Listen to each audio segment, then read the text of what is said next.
J'avais discuté avec une personne qui était prête à même investir presque 1 milliard de francs CFA. Et je te dis, ça je le dis au gars face à la caméra. Ne jamais prendre l'argent d'un investisseur qui a besoin de ton business pour vivre. Moi, je n'étais pas n'importe qui au Canada. Tu as travaillé avec qui? Avec l'ambassade du Sénégal au Canada, l'ambassade d'Australie au Canada, l'ambassade du Bahamas. J'ai fait la voiture de beaucoup de personnalités au Canada. J'ai fait la voiture même de ministres au Canada. À Downtown, Ottawa, un Sénégalais avait sa place d'esthétique automobile. Mon service le moins cher, c'est-à-dire pour que moi, Mohamed, j'allume mes machines, il faut minimum 75 000 francs CFA. Ce qu'on a investi pour venir ici au Sénégal, ça touche presque les 100 000. Le business, tu es intransigeant. Il faut que tu apprennes à être sadique.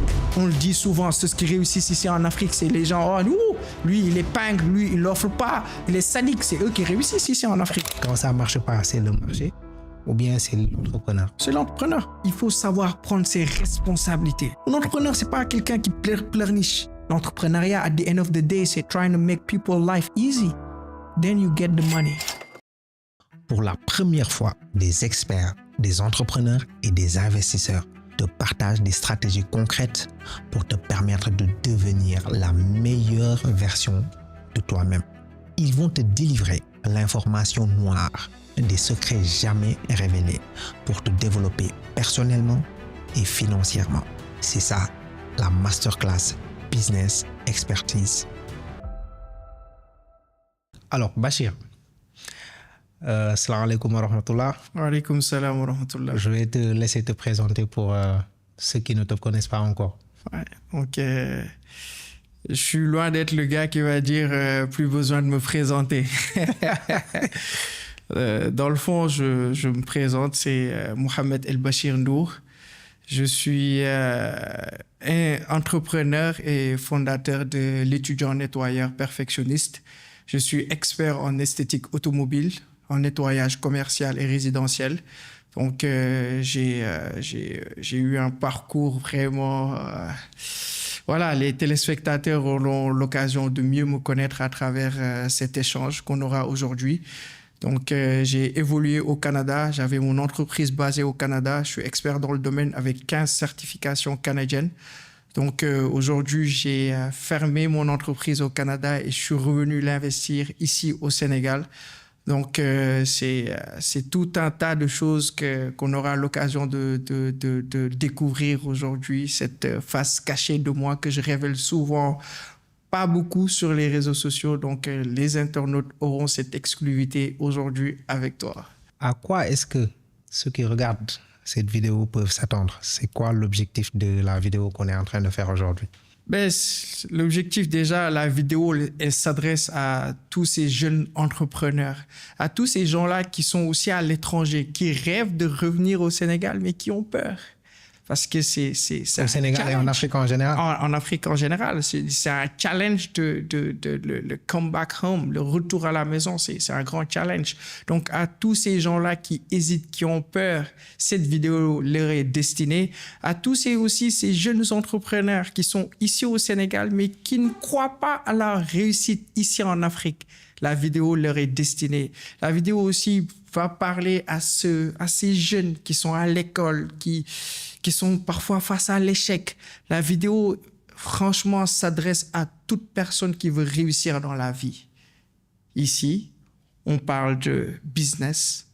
Ça sera une masterclass.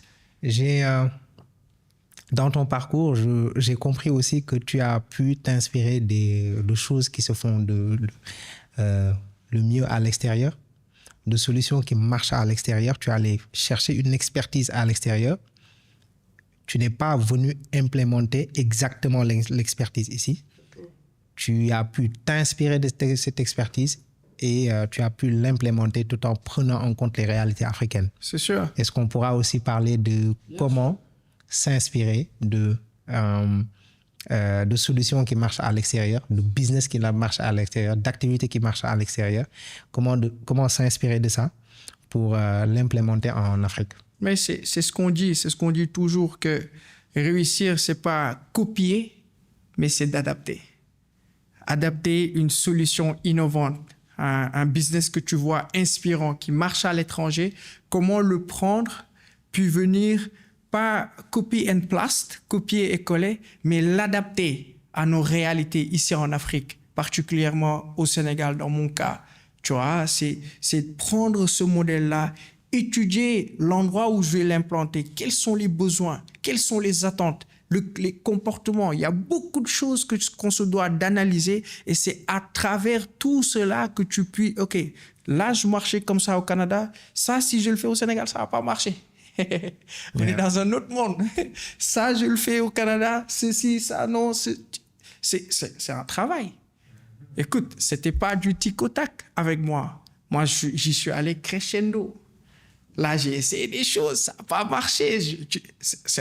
On est dans l'éternelle recherche, l'éternelle correction, le perfectionnisme, d'où le nom de mon entreprise. C'est quand je dis que je suis le fondateur de l'étudiant nettoyeur perfectionniste, les gens, ils pensent que je parle de l'étudiant qui est à l'université. Non, c'est la personne qui est à la perpétuelle quête de la perfection.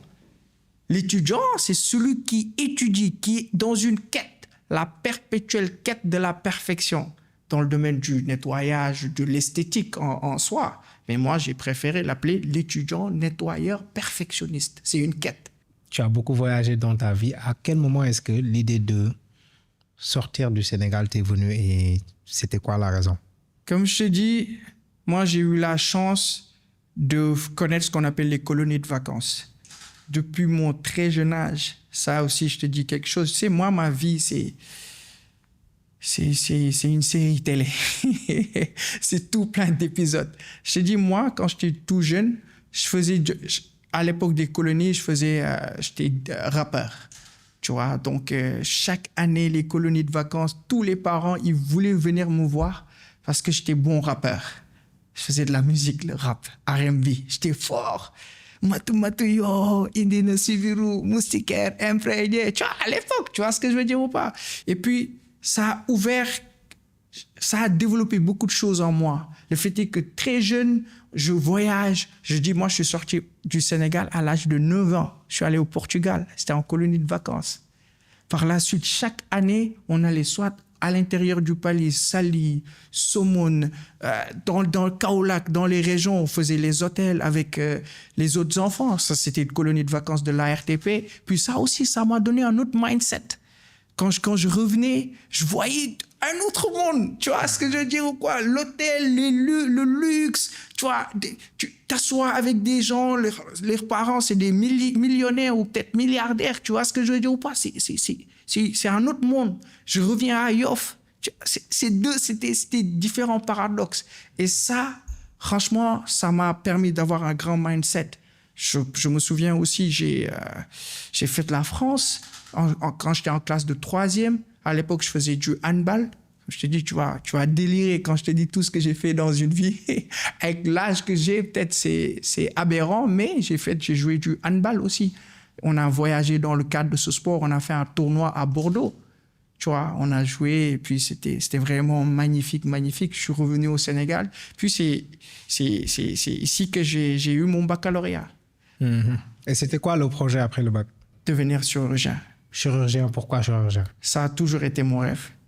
Quand j'étais très jeune, comme je te dis, le perfectionnisme, c'est quelque chose qui réside en moi.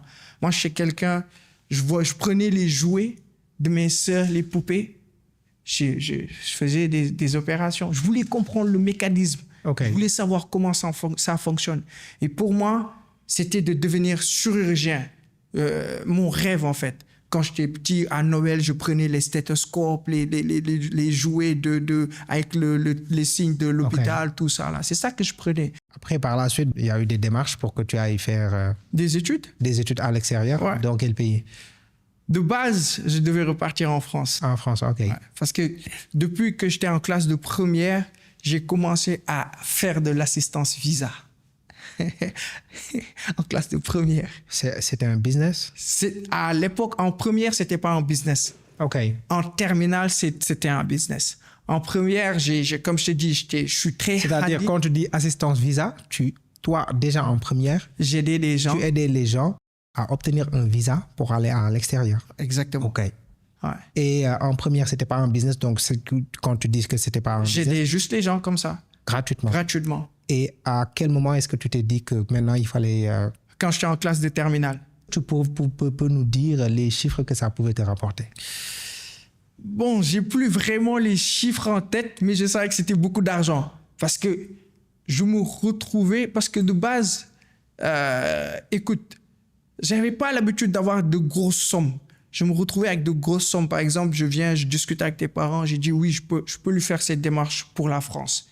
J'ai dit oui, je peux. J'ai dit je peux. Mais à l'époque, moi, je ne demandais pas grand-chose. Je dis, ouais, vous pouvez me payer 100 000, vous pouvez me payer 200 000. Pour moi, c'était beaucoup, 100 000, 200 000, tu vois. Ok, en terminale, c'est vrai que c'est une somme assez importante. C'est une somme assez importante. Puis, je faisais les démarches. Et puis, il y en a qui sont partis. Ok. Il y en a qui sont partis en France. Et les parents, ils étaient au courant de ce business-là? Ouais. En terminale? En terminale, ouais. Ok. En terminale, ils étaient au courant parce qu'il y avait des gens qui venaient, que je devais aussi rédiger des lettres de motivation, puis je donnais à mon père qui me corrige les lettres de motivation pour les élèves. Ok. Et vu que tu devais toi-même aller faire tes études, finalement, comment est-ce que ça s'est passé? Est-ce que tu as pu aller faire tes études de chirurgie en France? Déjà, j'ai appliqué pour plusieurs universités en France. Bizarrement, je n'ai pas été retenu. Ok. Après ça, j'ai appliqué pour le paramédical. Okay. J'ai eu une admission pour le paramédical en BTS podo-orthésiste. Okay. C'est ce qui la podo-orthèse, les gens qui pour façonner les pieds et tout. Toujours en France? Toujours en France. Finalement, tu es parti? J'étais accepté. On m'a refusé le visa. Ok. Donc, alternative maintenant? L'alternative, c'était... Moi, je voulais partir faire la médecine. L'alternative, j'ai fait des recherches, des nuits blanches. Dans ma tête, je devais partir.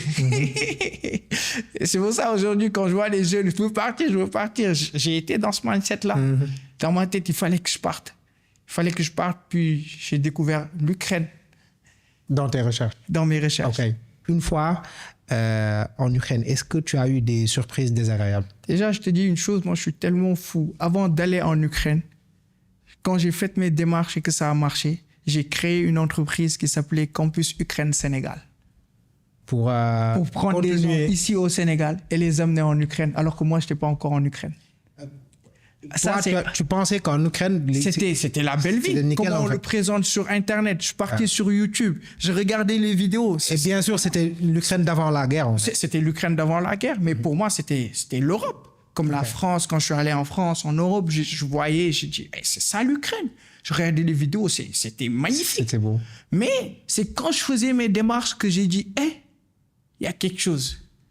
J'ai déposé le visa, on m'a refusé le visa de l'Ukraine.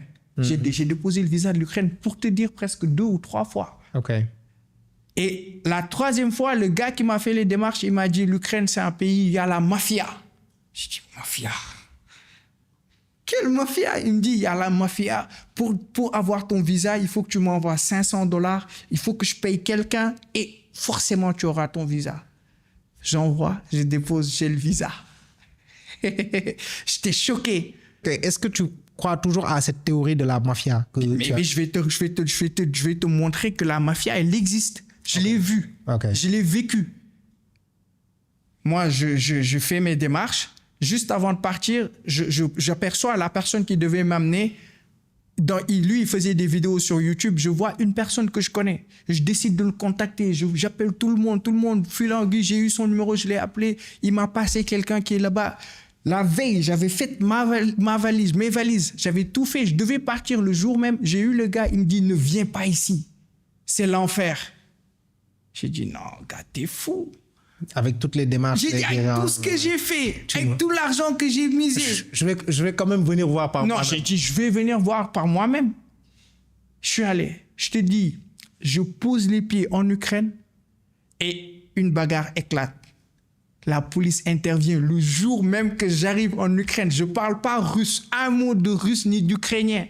Le Sénégalais, il vient pour s'imposer avec la personne qui voulait m'arnaquer. Ok. Le Sénégalais qui j'ai eu au téléphone, il est venu, il a intercédé. Il a dit non, tu ne pars pas avec lui, moi je vais l'amener directement. Parce que d'après ce que j'ai compris, il y a une grande mafia aussi derrière l'école. Les gens, ils te font venir, l'école demande par exemple $2,000, le gars il te dit tu vas payer $6,000, toi tu payes $6,000 à l'école et l'école le verse les $4,000 autres. Le Sénégalais, il est venu. Ils se sont bagarrés. Les gens, ils parlaient russe. Moi, j'étais là avec mes 2 valises. On est monté dans le bus. Le gars, ils ont vraiment déchiqueté mes valises. Ils étaient 2 contre un Sénégalais. Je le savais. Et le Sénégalais, il voulait te sauver. Il voulait me sauver. Je le salue de passage. Il s'appelle Fallou. En fait. Il voulait me protéger. Finalement, comment est-ce que ça s'est passé? Finalement, la police est venue. Je te dis l'importance de parler anglais. C'est ce jour-là que je l'ai su. La police est venue. Goro Barham, il va être content. Yeah, ils m'ont dit, по-русски понимаешь? J'étais comme. Il me dit, do you speak English? Say, yes, I do. I do speak English. Ils ont pris les 2. These 2, with who you want to go? I say, I want to go with the Senegalese. He's my brother. He's my cousin. He want to save me. Those guys, they want to rip me off. I say, you sure? I say, I'm definitely sure. Une fois, tu dois commencer tes études. Comment se sont passées les études? Mais quand je suis venu déjà, je suis allé avec le Sénégalais m'a accueilli chez lui, puis après, moi j'ai atterri à Kharkov, puis après je devais aller étudier à Dnipro, dans une université qui était partenaire avec l'université Alfred Nobel, donc c'est un programme d'échange international, donc je suis allé avec l'avocat. Quand je suis venu à l'école, tout le monde était présent, parce qu'ils se sont dit, lui là, il a claté notre deal. On a pris un avocat international, Maître Sergueï. Il est venu. Otaki, tu l'avec. Etamouya, tu l'avec. Il dit, ce petit-là, c'est mon petit. Il ne doit rien lui arriver de compliqué ici en Ukraine. Ah non, l'école, ils ont dit, non, bez problème, sans problème. Je suis venu, j'ai intégré l'école. Tu vois, comme on dit, le adage du Wolof là, c'est l'école là, il voulait parce pas que tu étais avec les bonnes personnes. Ouais, j'étais avec les bonnes personnes. Du coup, les magouilles, tout ça là, non, ils ne faisaient pas avec moi. Mais je te dis, c'est après presque ma première année qu'on a découvert que le programme de Alfred Nobel, ils l'ont terminé. Donc, l'école n'avait plus d'accreditation certificate. Donc, j'avais commencé ma première année de médecine en douce. Dans ma tête, j'allais devenir chirurgien dans 6 ans. Tu vois ce que je veux dire ou pas? Et puis, boum, du jour au lendemain, mon rêve, il se brise. Tu vois ce que je veux dire ou pas? Et puis, écoute, qu'est-ce que j'allais dire à mon père qui était à l'époque retraité, qui a investi des millions pour que j'aille en Ukraine faire la médecine après 1 an? Il n'y avait plus d'accréditation. Il n'y avait plus d'accréditation. Tu ne pouvais plus continuer en fait. Je ne pouvais plus continuer. Et puis, j'étais supposé perdre mon argent. Les gens, ils me disaient, non, tu ne peux plus retrouver ton argent. J'ai dit, vous ne me connaissez pas? Vous ne me connaissez pas? Je suis allé à l'école. J'ai dit, non, je vais appeler. Je faisais semblant. J'avais perdu le numéro de l'avocat à l'époque. J'étais devant l'école avec mon téléphone. Allô, Maître Sergueï? Hey, l'école, ils se disaient, non, lui, qu'est-ce qu'il fait? Il va nous amener des problèmes. J'ai dit, je veux mon argent. Il me dit, tu n'auras rien. J'ai dit, ah, ok. Et j'ai eu la chance de connaître quelqu'un que le Sénégal méconnaît. Mais c'est une icône en Ukraine. Tu vas me permettre de le remercier. Il s'appelle Pape Gueye. C'est un joueur international sénégalais. C'est une légende en Ukraine. Wow. Si toi, tu dis, je connais Pape Gueye, c'est comme si tu dis, je m'assois avec le président Diomaye Faye.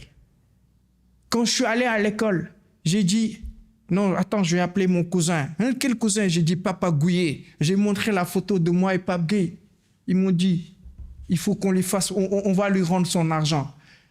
Parce que nous, on n'avait pas d'ambassade en Ukraine. J'ai appelé l'ambassade qui était en Pologne.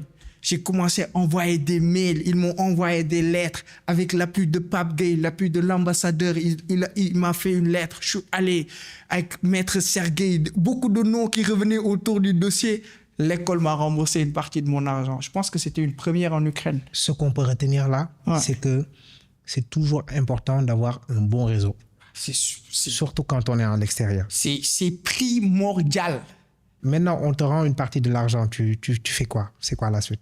La suite, j'ai dit à mon père, j'ai besoin de 1 million. Je ne lui dis pas dessus. J'avais honte ou peur de dire à mon père que j'ai échoué mes études en médecine. Parce que je me voyais devenir chirurgien. J'ai dit à mon père, j'ai besoin de 1 million. Mon père, il m'envoie 1 million. Avec l'argent que j'ai eu, j'avais acheté une voiture que j'ai donnée en location à des Ukrainiens pour faire du taxi. J'avais mis un GPS à l'intérieur et tout ça. Et je me dis, il fallait que moi, je me trouve du travail pour pouvoir vivre Après ça, j'ai dit à mon père, en cours de route, je veux changer de formation. Parce qu'en Ukraine, je ne pouvais pas ne pas m'inscrire. Sinon, je perdais le droit de sol. Donc, je suis allé m'inscrire dans une université pour faire relations internationales. Mais écoute, je me suis juste inscrit pour m'inscrire. Mais moi, je ne savais pas que j'allais faire cela, quoi. Du coup, je suis allé. Comme je te dis, l'Ukraine, c'est un pays de mafia. Les plus grands arnaqueurs du monde, ils sont en Ukraine. Tous les gars qui t'appellent là, les téléphones scam, la majeure partie, ils sont en Ukraine. Surtout ceux qui sont en Europe, qui reçoivent des appels. Tu penses que c'est un numéro de la France, que la personne est en France, la personne est en Ukraine. Les call centers, ça paye. Ils te payent beaucoup d'argent, surtout quand tu parles français, anglais. Ils te payent beaucoup d'argent.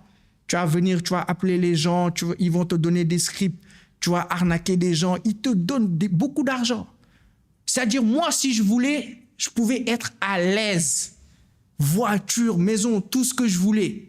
Parce que j'avais les capacités et les gens, ils me contactaient. Viens, je pars, je fais l'entrevue, ils me prennent. Quand on m'explique le travail, je dis, toi, tu ne me verras plus jamais. Parce qu'il y avait le din, la religion. J'ai dit, non, ça, je ne peux pas le faire. Et j'ai préféré aller travailler dans les chantiers et gagner presque 2500 francs CFA par jour, c'est-à-dire peut-être 30 000 francs le mois, que d'aller travailler dans un endroit où je pouvais me faire facilement 1000 ou 2000 dollars le mois. Facilement, les yeux fermés. À côté, tu travailles dans les chantiers? Je travaillais dans les chantiers. Okay. J'ai pris un vélo électrique à la place que j'ai acheté cher, c'est 2000 dollars. Wow. Ouais, j'ai pris un vélo électrique. Une voiture, ça. Ouais, je faisais la livraison. Parce que je faisais de la livraison Glovo. Ouais, c'est une marque, c'est pas de la pub. Hein. Donc, j'avais les gros sacs comme les sacs de Uber, là. Mais à l'époque, je marchais. Je cumulais 2 travails. J'allais au chantier. Quand je finis, je prenais mon sac. Et forcément, tu devais avoir un vélo. Moi, j'avais même pas de vélo. C'est-à-dire, je partais au McDonald's, je prenais ta commande, je prenais soit les bus, soit je marchais. Parfois, j'arrivais, les Ukrainiens, ils m'insultaient. Parce que tu avais trop de retard. Trop de retard, le repas était devenu froid. Okay. Après, quand j'ai vendu la voiture, j'ai acheté mon premier fit bike, vélo électrique, puis je commençais. Donc, je partais au chantier avec mon vélo électrique le matin. Quand je finissais le chantier, j'allais faire quelques livraisons. Okay. Donc, après, avec cet argent-là, je devais vivre. Je te dis, c'est presque 6 000 francs. C'est 500 griffes que je gagnais. Si tu le compares ici au Sénégal, c'est ceux qui gagnent des journées 2500 francs. 6 000 francs en Europe. Je devais manger, payer l'école. Je devais payer l'école. Je devais payer le loyer. Je me suis retrouvé plusieurs fois avec 0 francs. Et est-ce que le papa, il était au courant de tout ça? Non, il ne savait pas. Il ne savait pas. Tu sais, mon père, c'est quelqu'un que j'estime beaucoup. C'est quelqu'un, quand on était jeune, il me racontait son parcours. Tout ce qu'il a galéré, enduré pour en arriver là où il est. Je me suis dit, assis en Ukraine, j'avais faim, rien à manger, j'ai pleuré. J'ai dit, c'est ici que je veux devenir un homme, ou soit je porte une jupe, je retourne au Sénégal. J'avais 2 choix. C'est soit je deviens un homme, peu importe ce qui est en face de moi, je galère, j'endure comme un homme pour réussir, ou soit je porte une jupe pour retourner au Sénégal et devenir une femme. Quelle a été l'étape suivante après cette période-là? Cette étape-là, c'était tout plein de galères. Moi, je te dis, j'ai fait des jours en Ukraine, 2, parfois 3 jours, j'avais pas de quoi manger. Alors que j'étais à l'aise. Tu vois ce que je veux dire ou pas? Ici au Sénégal, je te dis, j'ai vécu dans le confort. Être face à tout cela, ça a fait un autre moi. J'ai commencé à lire. Moi, je ne lisais pas avant. J'ai commencé à lire Père riche, Père pauvre de Robert Kiyosaki, qu'un ami Ibrahima, il m'avait passé le livre. Tu vois, je l'ai lu, ça a encore réveillé mon idée de business, d'entreprendre. Je me suis dit, là où je suis actuellement, je sais que ce travail-là, il ne peut rien faire pour moi. Donc, le seul moyen pour moi de réussir, c'est d'entreprendre. Le seul moyen de pouvoir sortir de ce trou, parce que j'étais dans un énorme trou, le seul moyen de sortir de ce trou-là, c'est d'entreprendre. Donc, j'ai dit, écoute, Et quand je lis le livre Père riche, Père pauvre, il me dit, réussir, c'est résoudre le problème des gens. Je dis, mais Sénégal, c'est quoi le problème? C'était à l'époque des pirogues. J'ai dit, les gens, ils veulent sortir. Moi, j'ai le mindset et j'ai le bagage intellectuel, la connaissance informatique pour leur décoter un visa. J'ai dit, moi, je vais aider les gens à sortir. Mais plus question de l'Ukraine. Il fallait voir une autre destination. Et là, j'ai découvert le Canada. Pour moi, le Canada, j'étais en Ukraine, mais pour moi, à l'époque, c'était l'Eldorado. C'était le summum, c'était le Canada, quoi. C'est dans le continent américain, c'est du American Dream. Tu vois ce que je veux dire? Puis j'étais là-bas, je me suis dit, non, écoute, je vais aider, prendre des gens au Sénégal, les amener au Canada, et pour moi, c'est ça mon business. La première Alors personne... que toi, tu n'étais jamais allé au Canada. Moi, je n'étais jamais... Et ce qui est le plus bizarre, c'est que j'étais dans les chantiers, pelle à la main, des parents m'appelaient, je décrochais. Oui, c'est toi qui vas amener mon fils au Canada. Moi, j'étais dans la galère. Tu vois, il y avait des Gambiens qui étaient là. Ils étaient morts de rire. Il dit, toi, tu n'as même pas de quoi manger. Tu oses avoir l'audace de dire que tu vas amener des gens au Canada. Ça leur faisait rire. Mais moi, j'y croyais. Puis je commençais à faire mes recherches, réseautage. J'avais à l'époque, une camarade de classe qui était au Canada, qui m'a présenté des gens que je salue tous de passage, des gens de Shawinigan. Je leur dis un coucou, tu vois, des amis Saliundong, eux tous, tu vois ce que je veux dire. J'ai commencé à me faire un réseau, connaître les démarches. La première personne pour qui j'ai fait sa démarche, je l'ai faite quand j'étais en Ukraine. Il m'a payé. Et je te dis juste l'importance de la foi, du baraka. L'argent que la personne devait m'envoyer, c'était 250 000. J'en avais besoin, mais j'ai dit non, je veux la baraka dans ce que je fais. J'ai dit, prends cet argent, donne-le à mon cousin, Doudou Fall. Il a pris cet argent, j'ai dit, achète ravitaillement complet et ramène-le chez moi. Alors que moi, j'étais dans le besoin. À quel moment est-ce que tu as eu cette fibre spirituelle? Oh, ça remonte de très loin. Classe de seconde, je me trompe première. J'ai commencé parce que moi, j'écoute, j'étais pas spirituel. Moi, j'étais jet ski, hein, dans le jet setting, dans les soirées, ceci, cela. Tu connais l'époque. Les piscines parties, tout ça, la bowling, tout ça. Tu vois, moi, j'étais dans ça à l'époque. Moi, c'était Bachir, l'ami des jeunes filles à l'époque. Tu vois ce que je veux dire ou pas? Bachir, les matinées, tu vois, les journées culturelles, ceci, cela. Mais un jour, j'étais sur Facebook, j'étais en train de défiler, je tombe sur une vidéo. C'était une vidéo à l'époque de Rachid Abou Oudeifa, Rachid El Djei, par la suite qu'il est devenu. Il disait... Prie avant qu'on ne prie sur toi. Le prophète, lors de ses derniers instants dans Sakrat al-Maut, il disait As-salat, as-salat.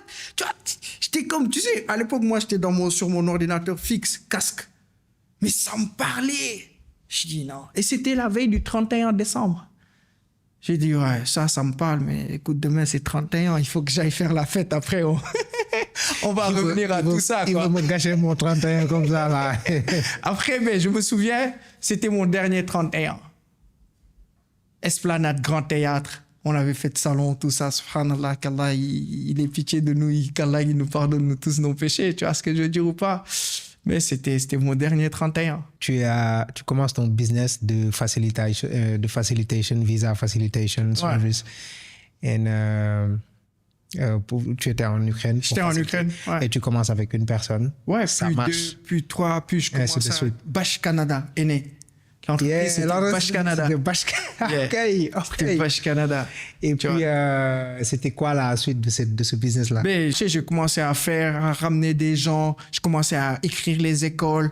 Puis, écoute, je dis, moi, je vais aller au Canada. Ouais, tu le fais pour toi, donc autant le faire pour toi-même. Autant le faire pour moi, je vais aller au Canada. Mais je te dis, je n'avais pas les moyens de faire les démarches.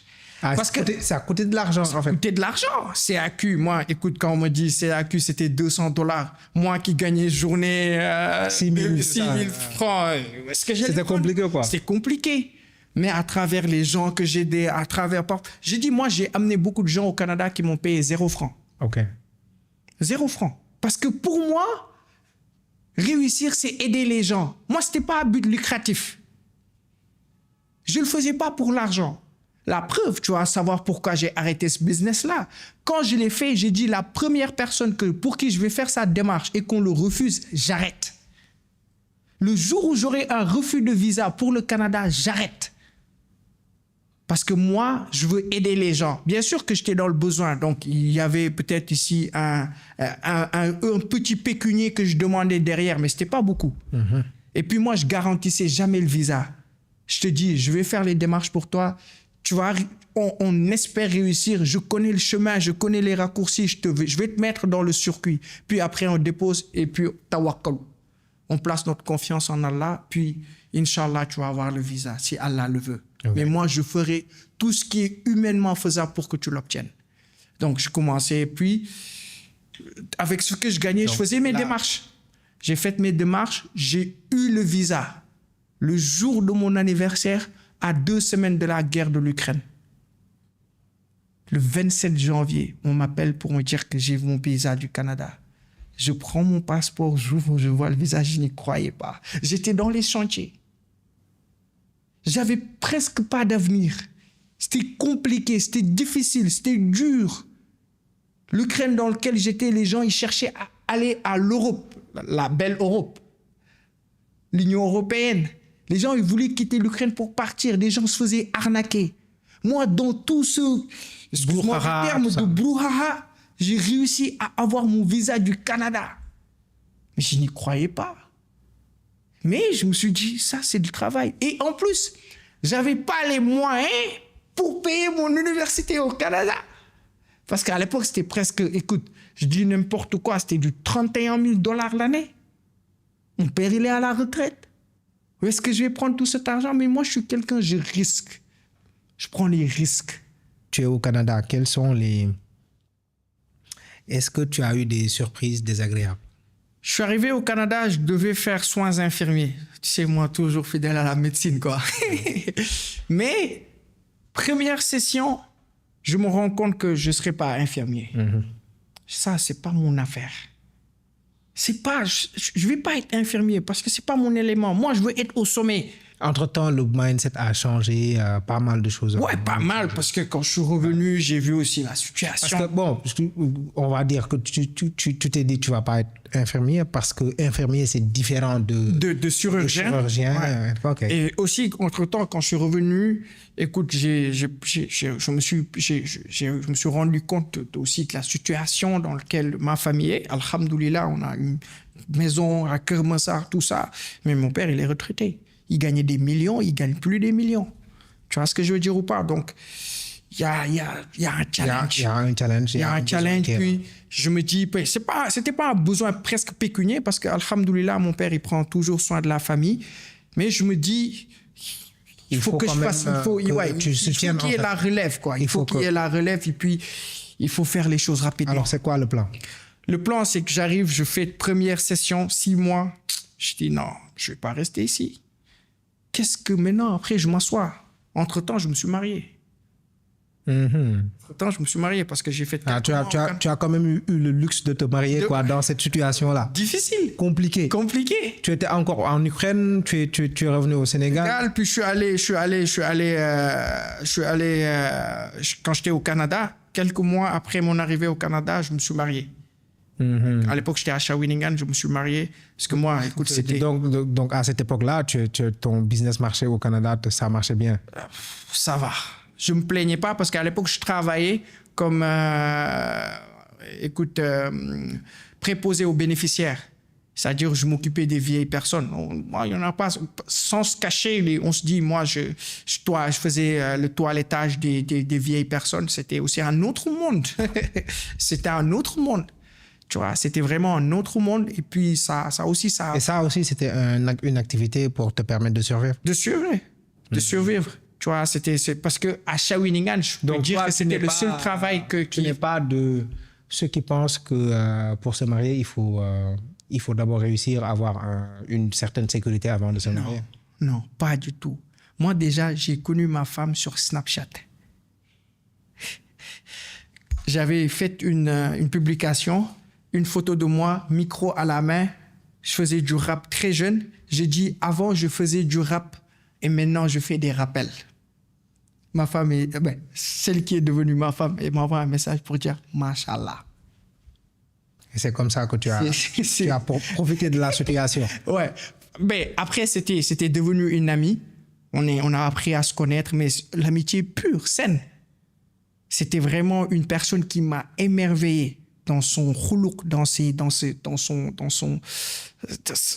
croyance, la personne qui elle est, sa vision de la vie, elle était pieuse. Mais pour moi, à cette époque-là, je me disais non, ça c'est pour les chers, ça c'est pour les oustas, c'est les oustas. Son niveau était trop élevé par rapport au tien. Non, moi là, tout plein de péchés. Non, c'est pas pour moi ça.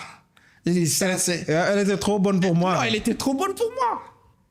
J'ai dit ça, c'est pas pour moi. Ça, c'est pour les personnes pieuses, quoi. Moi, subhanallah, oui, je fais des efforts dans la religion, mais c'était un autre niveau. Ma femme, c'était, mashallah, Allahumma barik Allahin.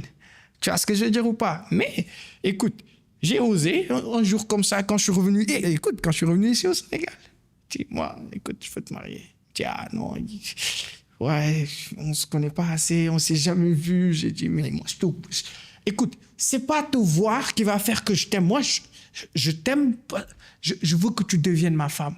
Parce que tu me charmes de par ta croyance. Tu vois, tu me charmes de par qui tu es. Bien vrai que je t'ai jamais vu.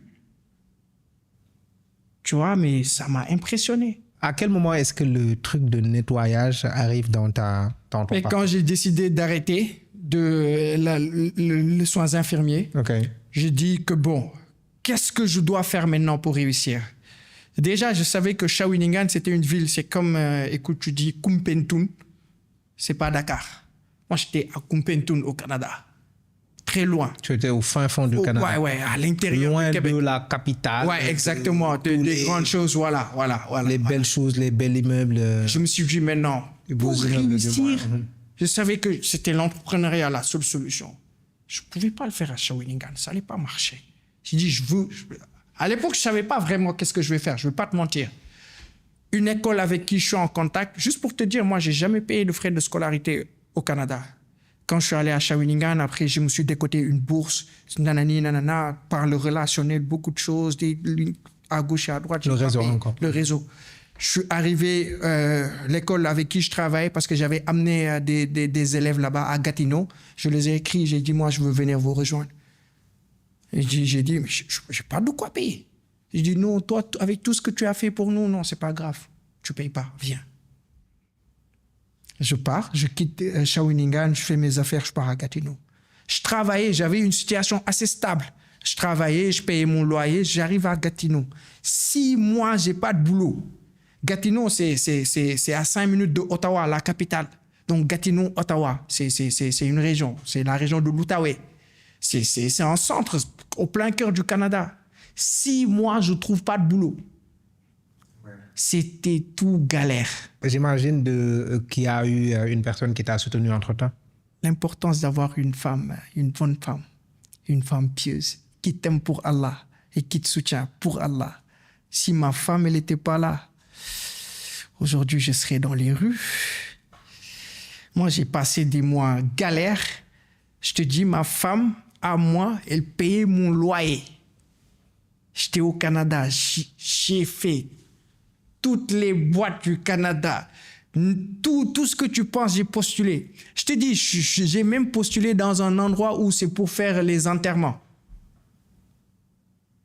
Tout ce qui passait comme... Pompe funèbre. Pompe funèbre, tout ce qui passait comme job, j'ai postulé.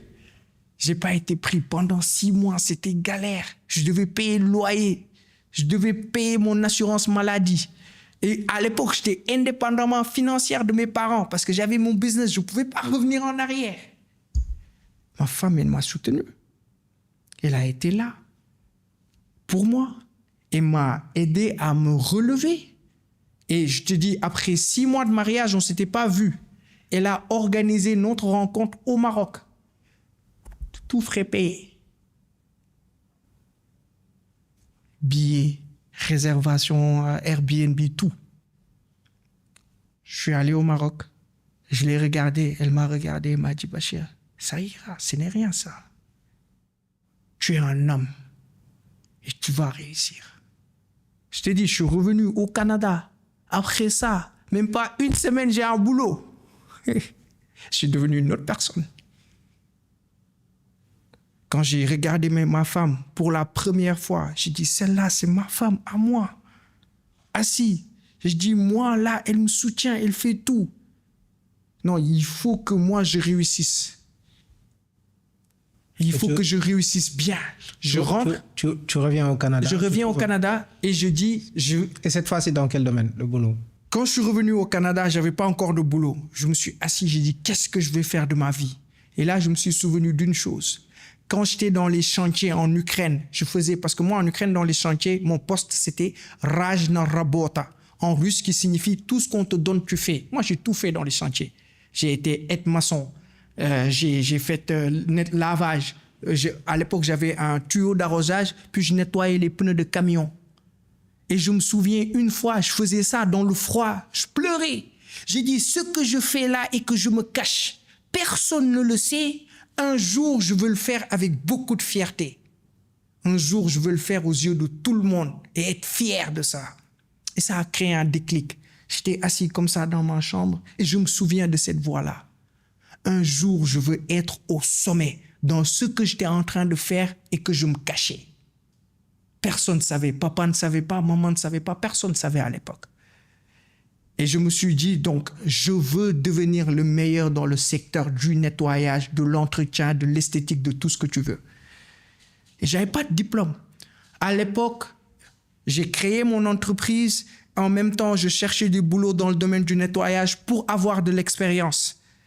Puis, on m'a pris à l'hôtel Hilton. L'hôtel Hilton, la Limite Gatineau, en tant que préposé. C'est-à-dire, je suis entré comme un technicien de surface. Mais avec beaucoup de détermination, beaucoup de rage, de motivation, beaucoup de choses qui m'animaient. Beaucoup de rage. Moi, je travaillais, les gens, ils étaient épatés. Puis, je prenais des vidéos. Ça a commencé à choquer le monde. Mais pourquoi? Mais qu'est-ce qui te motive? Un jour, je me souviens, notre superviseur, il m'a convoqué. Il m'a dit, pourquoi tu fais tout ça? J'ai dit, je veux et je vais devenir le meilleur dans ce secteur-là. Le meilleur. Il me dit, mais... Est-ce que tu as vu au Canada des choses, des standards qui étaient différentes de ce que tu voyais dans le domaine du nettoyage en Afrique? En Afrique et en Ukraine, c'était même pas pareil. Au Canada, c'était le haut niveau. L'hôtel Hilton, c'est Hilton. C'est pas... C'est Hilton. Hilton. C'est le haut standarding. C'est le haut niveau. C'est les grandes personnalités qui viennent là-bas. Donc, c'est niveau, c'est négligence zéro, exigence 100%. Donc, c'est quand j'étais à l'hôtel, à travers l'hôtel, j'ai fait mes certifications. J'ai passé 11 certifications en nettoyage commercial et résidentiel avec l'hôtel Hilton, avec GDI, la compagnie dans laquelle j'étais. Et ça m'a poussé. Maintenant, j'ai commencé à apprendre. Après, je suis passé de simple à chef d'équipe, de chef d'équipe à superviseur à temps partiel. Et là, j'ai commencé vraiment, c'était haut niveau d'exigence. Je passais derrière les gens. C'était du haut de gamme. Parce que c'était le haut niveau. Et ça, avec Ukraine où j'étais, avec mon bio d'arrosage, avec le Sénégal, ce que je voyais, non, c'est un autre monde. C'est un autre monde. Et puis, après cela, moi, j'ai dit, je n'allais pas me limiter à là. J'avais déjà créé mon entreprise, mais je l'ai mis en pratique. L'étudiant nettoyeur perfectionniste. Donc, ça a démarré au Canada? Au Canada. OK. Et je me suis dit que parce que à l'époque, je faisais le nettoyage commercial, j'ai dit, je me souviens des pneus de camion que je nettoyais. Je vais faire de l'esthétique automobile. Je travaillais à l'hôtel de 23h à 6h du matin, chaque jour. Tu vois, on faisait du 6-3. Tu travailles 6 jours, tu te reposes 3 jours. Mais moi, j'enchaînais le plus pour avoir plus de sous. Et puis, Le matin, au lieu d'aller dormir comme tous mes coéquipiers qui travaillaient de nuit, moi, j'allais à Ottawa, dans la capitale, pour apprendre le nettoyage automobile. Donc, le soir, tu travailles. En journée, tu te formes. Je me forme. Comment c'est venu? Je suis allé à Ottawa, j'ai rencontré quelqu'un qui fait du car wash. À l'époque, c'était le lavage simple. Hein. Je suis allé, je lui ai dit, je veux intégrer ton équipe, je veux travailler. Il me dit, je ne peux pas te prendre. J'ai dit, je ne veux pas me payer, je ne veux pas que tu me payes. Il me dit, comment ça? J'ai dit, je veux devenir le meilleur, mais meilleur que toi dans ce domaine-là. J'ai besoin de formation. Rien que ça. La personne me regarde, c'est en arabe. Mais toi, j'ai jamais vu ça. J'ai dit, je te demande juste une chose. Permets-moi d'apprendre. À l'époque, au Canada, quelqu'un qui travaille gratuitement. Imagine-toi ce que mon entourage y disait. Les gens ils me disent, toi, on t'exploite. Tu es fou. Mais moi, je savais ce que je voulais. Et j'ai travaillé pour moins que rien du tout en Ukraine. Donc, moi, je n'ai pas une valeur sentimentale avec l'argent. Tu vois ce que je veux dire? Ce n'est pas pour l'argent que je le fais. Mais les sources de motivation étaient beaucoup plus profondes. Parce que je voulais ce que je faisais et que je me cachais, que je le fasse, mais avec beaucoup de fierté. Tu vois, cette passion-là du nettoyage, quand on me demande d'où c'est né, c'est pas né au Canada, c'est né en Ukraine, dans la galère. À l'époque, j'avais pas le choix. Et quelle a été la prochaine étape après cette... Quand j'ai développé le business en Ukraine, après par la Non, je veux dire, au Canada, tu allais travailler gratuitement. Ouais, après par la... Dans un car wash. Exactement. Pour acquérir plus de compétences. Exactement. Donc, toujours les compétences over l'argent. Exactement. Et, pourquoi? C'est-à-dire, est-ce qu'il y avait un objectif derrière? L'objectif, je l'ai dit, cash à la personne. Quand je suis venu le présenter ce que je voulais faire, j'ai dit, je veux que tu me formes. Il me dit, c'est dans quel but? J'ai dit, quand je serai au sommet du game, je vais retourner investir dans mon pays. On t'a formé, tu travaillais à l'hôtel Hilton. À l'hôtel Hilton. Et par la suite, tu as pu mettre en place ton propre business. Mon propre business, parce qu'à l'époque, j'ai arrêté. Quand j'ai maîtrisé le truc, j'ai arrêté chez lui, j'ai lancé mon propre business. J'avais une voiture, j'avais mon setup à l'intérieur, puis je parcourais le Canada. Et tu as utilisé l'argent que tu as gagné avant? Ouais, l'argent que je gagnais à l'hôtel pour financer ce projet-là. Donc, j'ai financé parce que j'ai dû serrer la ceinture. Donc, moi, j'ai fait... Là, tu viens de nous donner un tips pour financer le truc pour ceux qui veulent démarrer un business avec les moyens du bord. C'est sûr. Donc, allez travailler, on va vous payer. Vous prenez cet argent-là. Bon, déjà, quand on vous donne cet argent-là, vous serrez la ceinture. Ouais. Mettez l'argent de côté. Après, utilisez cet argent pour démarrer avec les... Il faut insister sur serrer la ceinture. Oui, serrer la ceinture. Il y a beaucoup de gens qui ont l'habitude de dépenser beaucoup. Comment est-ce qu'on se serre la ceinture? Moi, je te dis, j'ai fait... Il y a des gens qui vont te dire que... mais c'est déjà compliqué, je me serre déjà la ceinture. Donc, ce que je gagne ne me suffit même pas. Dis-toi, moi, j'ai fait, je pense, 3 ou 4 ans au Canada. Je n'ai jamais acheté d'habits. À part le manteau d'hiver. Et j'en ai acheté qu'une seule fois ou 2. Et les bottes d'hiver. J'ai jamais acheté d'habits, ni de téléphone, ni quoi que ce soit. Je partais jamais au restaurant. Jamais, rarement.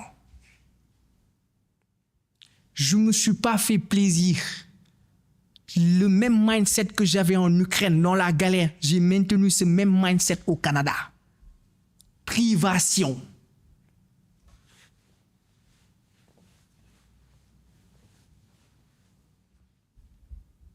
J'avais rien. J'avais besoin aussi de rien.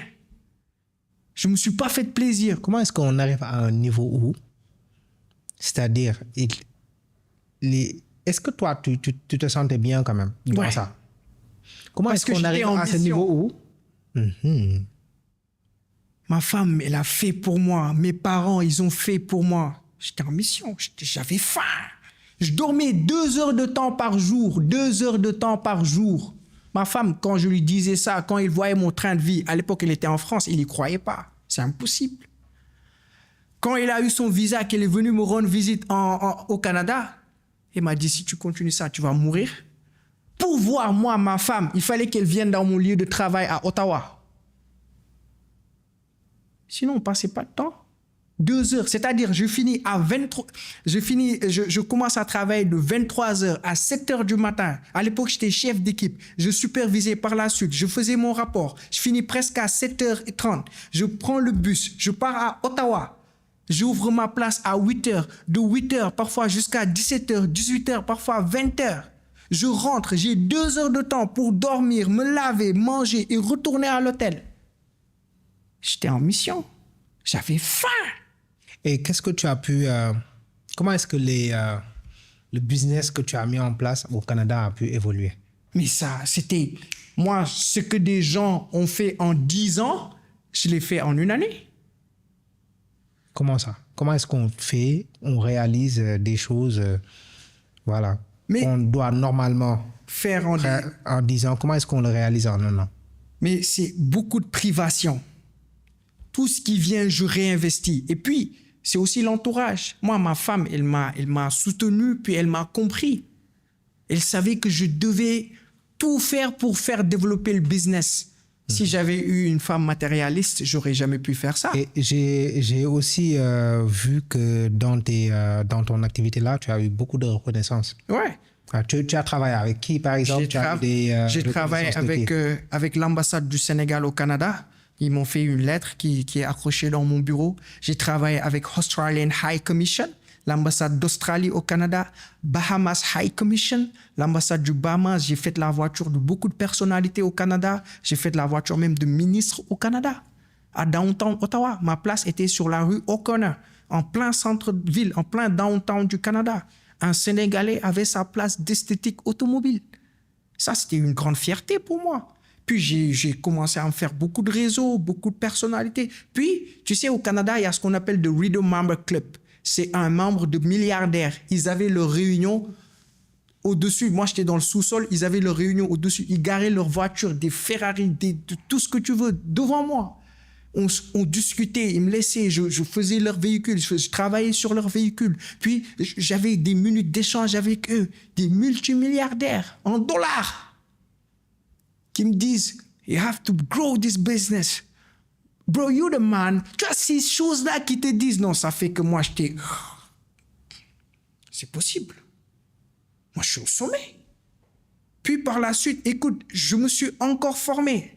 Moi, j'ai payé ce que j'ai investi dans ma formation en esthétique automobile, ça, c'est presque 50 millions. Je suis allé apprendre l'esthétique parce qu'à l'époque, j'étais juste dans le car wash. Je suis allé faire l'esthétique, le polissage, les vitres teintées, les films. Je suis certifié. Après, j'ai eu 4 certifications en esthétique automobile. Rajouté à mes 11 certifications, j'ai eu 15 certifications dans le domaine. C'est rare. Au Canada, je faisais partie des personnes les plus certifiées. Je suis étranger. Tu mets en place ce business-là qui marche fort. Tu as la reconnaissance de pas mal d'autorités. Ouais. Et du jour au lendemain, tu te dis, je vais faire mon comeback en Afrique. Tout c'est venu. Comment est-ce que ça se passe? Comment est-ce qu'on... Voilà quoi. Moi, déjà, ça a toujours été dans ma tête. Moi, je l'ai dit le premier jour, j'ai dit le jour où je serai au sommet du game, je vais retourner en Afrique. Maintenant, comment est-ce que le retour se passe? Comment s'y prendre? Déjà, il faut être solide mentalement. Je le dis face à la caméra. Quiconque veut retourner en Afrique, tu dois être solide mentalement. Personne ne sera d'accord avec toi. Personne. Les gens, ils vont te dire, moi, j'attends le moment idéal quand je vais en parler à ma famille, mes parents, ils vont, welcome back to Africa. There is no welcome back to Africa at all. There is no. Il n'y a personne qui va te dire, mais reviens. Non. Tu sais, moi, j'ai eu la chance d'avoir un père qui me dit une seule chose. Mon père, même quand je me mariais, tout ce que tu puisses faire dans la vie, tu le consultes, tu lui dis, papa, je veux faire ceci. Tu sais, il te dit juste une seule phrase. Dans la vie, tu fais un choix et tu veilles à ce que ton choix ait un sens. Il me dit qu'une seule chose. Dans la vie, tu fais un choix et tu veilles à ce que ton choix ait un sens. C'est-à-dire, toute ta vie, il ne va pas falloir que tu reviennes ici après pleurnicher. Hein? Non, non. Si tu fais ce choix-là, fais de tout ton possible pour que ton choix-là ait un sens. que ça ne soit pas peine perdue. Donc, quand je lui ai dit, écoute, il m'a dit, comme le disent les Ukrainiens, akak ou dobre, comme tu veux. Hein? Tu vois, après, ben, la famille autour, non, réfléchis encore.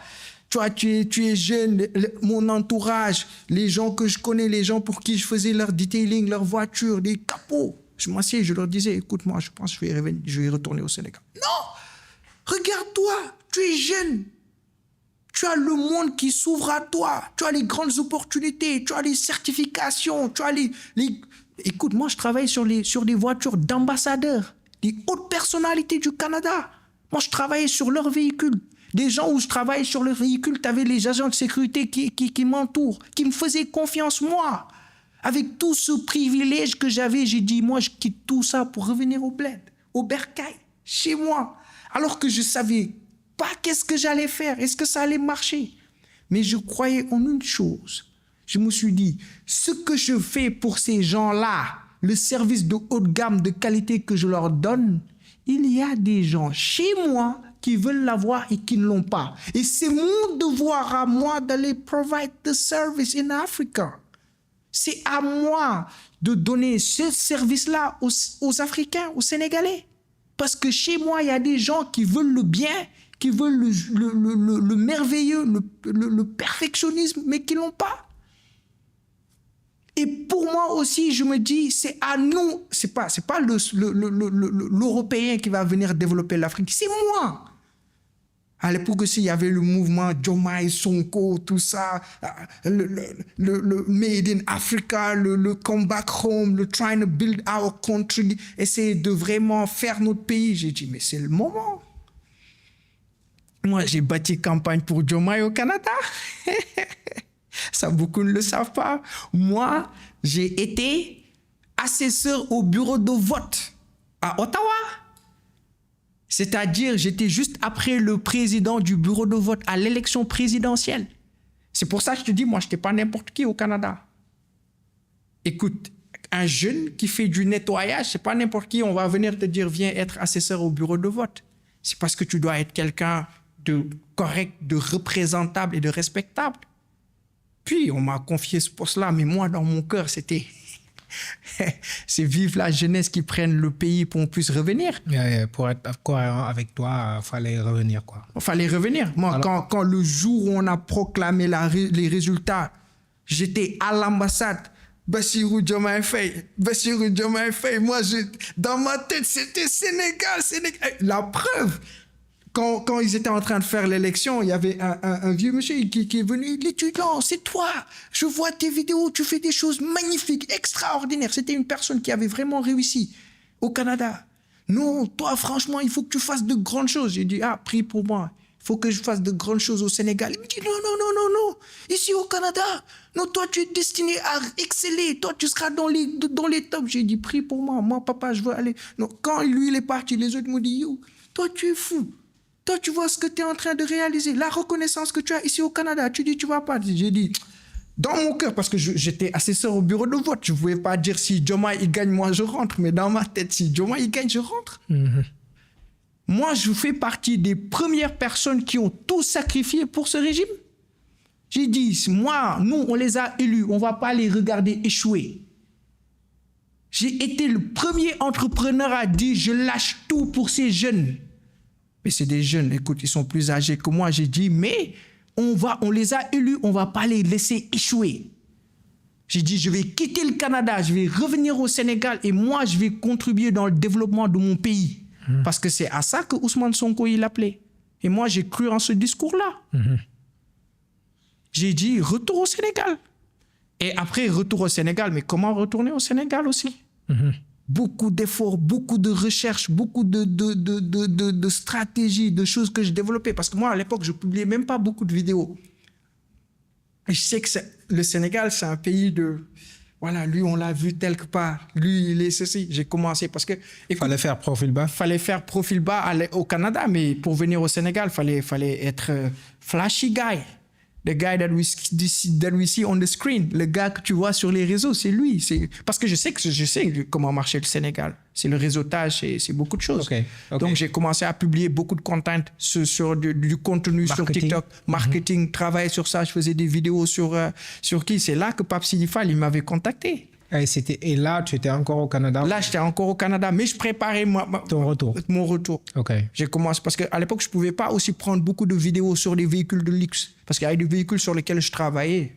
Écoute, il y avait les gardes du corps qui étaient là. Hein. Ouais, je ne pouvais même pas prendre. Et concrètement, le retour se passe comment? Tu vends tout là-bas?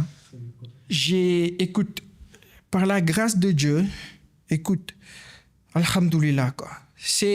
Moi, je suis tellement chanceux. C'est Allah qui est au contrôle de toutes choses, tu vois.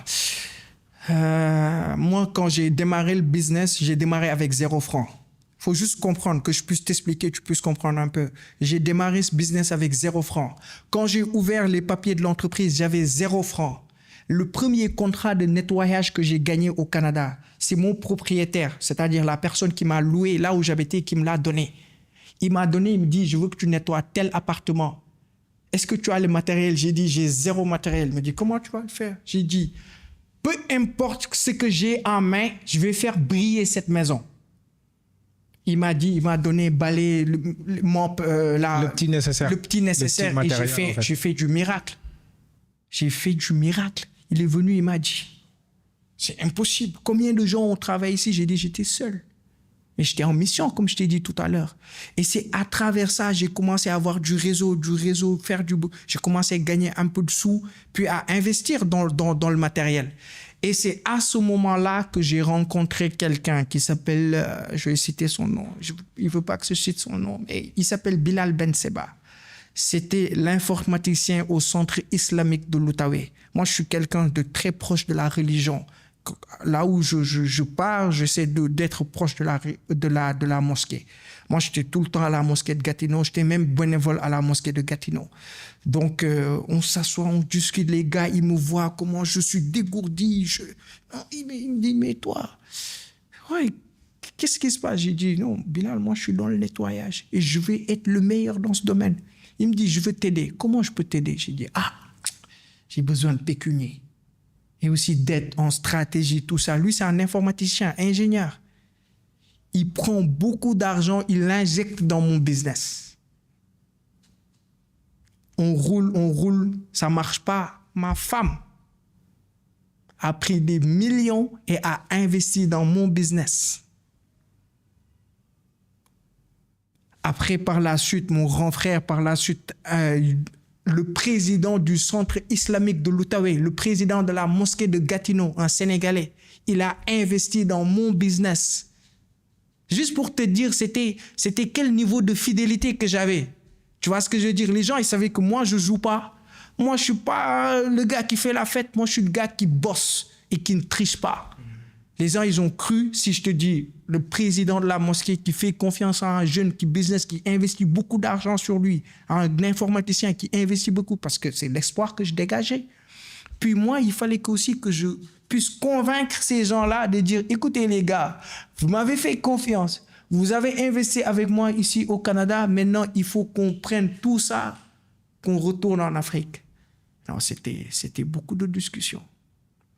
Tu as dû échanger avec les investisseurs.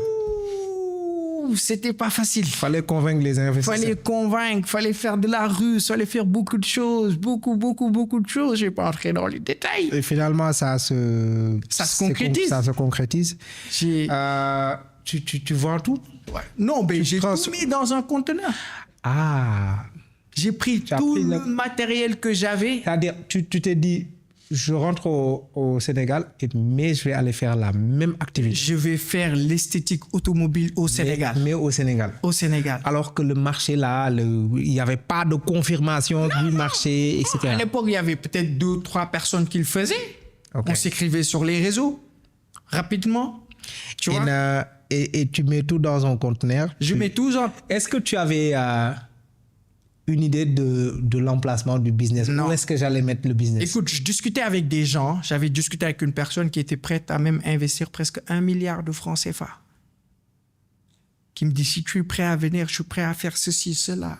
Et je te dis, ça, je le dis aux gars face à la caméra. Tout ce que vous voulez faire pour revenir ici au Sénégal, assurez-le à 100%. Et que ce soit un fonds qui est disponible, que vous avez bloqué.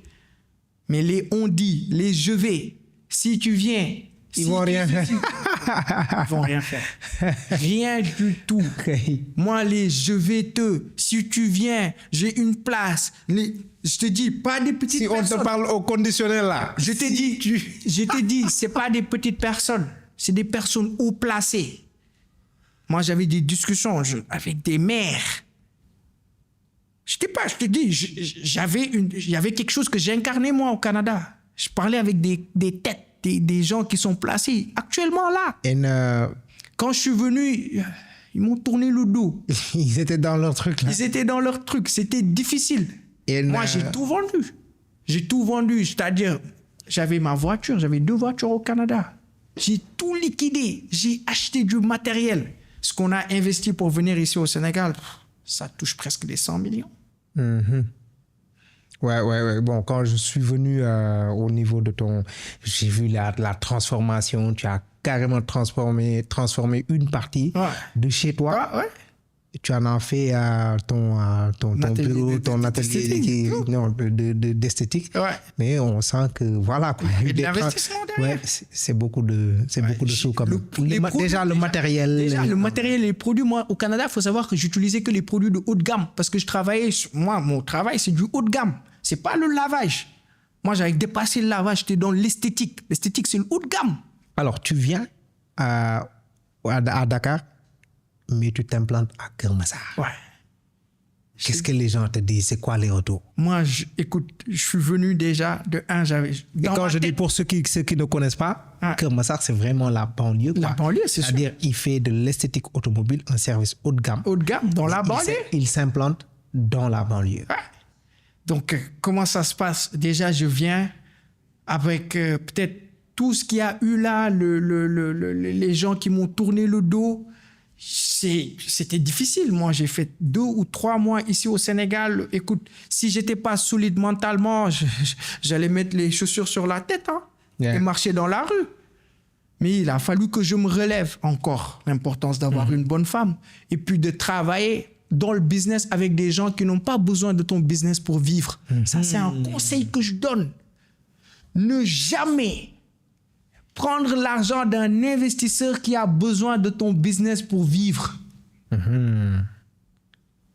Ces gens-là, la relation qu'on avait, c'était plus une aventure amicale qu'un business à quoi ils s'attendent un revenu. Eux, ils étaient plus dans moi, nous, on t'aide. Qu'est-ce qu'on peut faire pour que toi, tu puisses réussir dans ce que tu fais? C'était des frères en islam. Donc pour eux, c'était plus on aide un frère musulman à réussir que on investit notre argent et on s'attend à des retours sur investissement là tout de suite. Okay. Bien sûr que dans le futur, ils se disent, Inch'Allah, parce que écoute, ce qui ressort tout le temps dans nos discussions, c'est Bachir, si ça réussit, tant mieux. Si ça réussit pas, alhamdoulillahi ala kulli hal. C'était une aventure merveilleuse, de haut et de bas, faite de beaucoup de choses. Donc, c'était pas pour l'argent. Et tu viens, tu te confrontes sûrement à un mindset différent. À l'entretien des véhicules. Ici au Sénégal. Parce qu'ici au Sénégal, quand on achète un véhicule, voilà, tant que ça roule, c'est bon. C'est bon. Moi, je te dis déjà, le fait que tu l'as dit tout à l'heure, que j'étais dans la banlieue, que je propose moi, mon service le moins cher, c'était à 50 000. Et là, c'est passé à 75 000. Mon service le moins cher, c'est-à-dire pour que moi, Mohamed, j'allume mes machines, il faut minimum 75 000 francs CFA. Pour un lavage, mais un esthétique. Mais pour les Sénégalais, c'est un lavage. Tu payes minimum 75 000 francs pour que moi, je nettoie ta voiture. Ça, c'est pas dans le mindset des Sénégalais. Lambda, il y en a qui connaissent le detailing, qui le voient sur les réseaux sociaux, défiler sur TikTok et tout ça. Donc, moi, je me considère comme pionnier dans ce domaine-là. Bien vrai qu'il y en a quelques-uns, comme je dis, écoute, des gens que je respecte énormément. Il y a qui sont ici sur place. On va te dire, en Afrique, il faut pas faire un business de haut de gamme, machin, etc. Les gens n'ont pas l'argent, ils vont pas payer, etc. C'est faux. Mais C'est faux. Normalement, c'est faux. Pourquoi? Parce qu'il y a des véhicules, les gens, ils conduisent des véhicules à plus de 100 millions. Donc, quelqu'un qui peut se payer un véhicule à 100 millions... C'est de la sensibilisation qu'il faut faire. C'est quelque chose que les gens ne connaissent pas. Moi, j'ai été ou je fais partie des premiers qui ont fait les traitements anti-rouille de châssis ici au Sénégal. C'est quelque chose qu'on faisait au Canada. Mais c'est quoi l'importance, par exemple, de faire un traitement anti-rouille? Mais si tu ne le fais pas, tout le châssis de ta voiture, il sera rouillé. Si ça rouille, tu vois, beaucoup d'accidents que tu vois là sur la route, c'est parce que le châssis il est fragilisé. Un petit mouvement, poum, l'autre pneu, il part à gauche, l'autre, il part à droite. Mais c'est parce que le châssis n'est pas entretenu. Parce qu'ici au Sénégal, ce qu'on connaissait, c'est quand la voiture roule, tu nettoies, tu mets l'eau, c'est propre, c'est bon. Alors que non. La partie visible de la carrosserie. En fait. Nous, on ne connaissait pas les entretiens de châssis, les traitements de châssis quand j'ai commencé à les publier sur les réseaux sociaux. Je vois que tu sensibilises beaucoup. J'ai fait beaucoup de sens. Parce que pour moi, ce n'est pas l'argent. Moi, même dans mes vidéos, je dis, si vous pouvez le faire ailleurs, allez le faire ailleurs. Parce que moi, c'est business. Aussi, parce que d'habitude, on n'a pas l'habitude de voir ce type de mindset-là. C'est-à-dire, je fais une activité, mais même si les gens ne viennent pas chez moi, je vais quand même contribuer à la société, etc. quoi. Oui. Responsabilité sociétale. Mais, et je parle carrément, je donne les secrets de mon truc, je partage les trucs, même si vous ne venez pas me voir, même si vous ne me donnez pas votre argent, il n'y a pas de souci. Mais moi, j'aurais fait ma part, en fait. Beaucoup de gens qui sont dans le milieu, ils m'appellent, ils me disent non, Bachir, ici, ce n'est pas le Canada, il ne faut pas faire des vidéos, faut garder tes astuces pour toi. Je dis non, moi, je suis dans transmettre. Comme disait Denzel Washington, first time you earn, first time you learn, then you earn after you return. Première partie de ta vie, tu apprends. Après, tu encaisses, si je peux le dire ainsi. Après, tu retournes.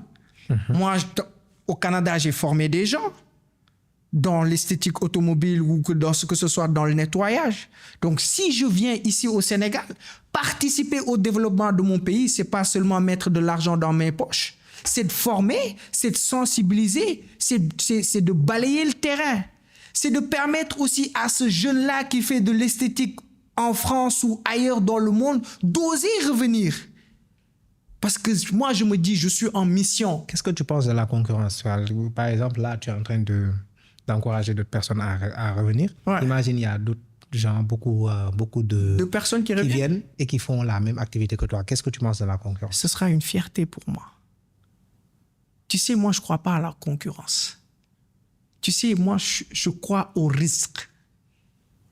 Que ce que Allah a destiné, que moi, je dois manger, il n'y a aucun être à la surface de la terre qui va faire que moi, je ne vais pas le manger. Le client que moi, je te dis, pas plus tard que hier, j'ai perdu, je parlais avec quelqu'un, c'était un deal presque à des millions. Finalement, pour quelque chose, il dit, finalement, je l'ai donné à quelqu'un, je l'ai donné à telle personne. J'ai dit, Allahumma barik, qu'Allah il le facilite. J'ai dit que moi je le fasse ou que lui il le fasse, c'est du pareil au même. Si lui il l'a fait, c'est que Allah Azza wa Jal il l'avait décrété. Si je le faisais, il se peut même que je meure en le faisant. C'était pas mon argent, je pouvais pas le manger. Impossible. Le gars il était wow. Mais toi le mindset que tu as, j'ai dit non, moi pour moi, que je sensibilise ou que je forme beaucoup de jeunes qui entrent dans ce métier-là, pour moi c'est un rêve. Est-ce que il y a des choses que tu as dû revoir dans ta manière de travailler pour adapter ton business, ton service à l'Afrique? Bien sûr. Beaucoup de choses. C'est deux mondes différents. Côté timing, le Sénégalais, c'est pas le Canadien. Le Canadien, c'est celui qui regarde le bus à 17h. Pile, le bus doit passer. À 17h59, il est devant l'arrêt. À 17h pile, il prend le bus, il part. Le Sénégalais, c'est je suis sur la route, j'arrive alors qu'il est dans son canapé. Il est dans la douche. Non, je suis au niveau du rond-point alors qu'il est chez lui. Donc, c'est Donc, côté tout agenda, tu as Non. une manière d'organiser son agenda quand on est en Afrique. C'est chaud. Surtout avec des partenaires. Si tu travailles avec d'autres gens, demain, le matin, le soir, l'après-midi, non, c'est-à-dire, il pleuvait, ma grand-mère, mon oncle, il a dit, je devais sortir. Demain, j'ai un baptême. Non, demain, j'ai un baptême, j'ai tourné à gauche, une vache m'est rentrée dedans. C'est des histoires à n'en plus finir. Et ça, moi, je connaissais pas ça.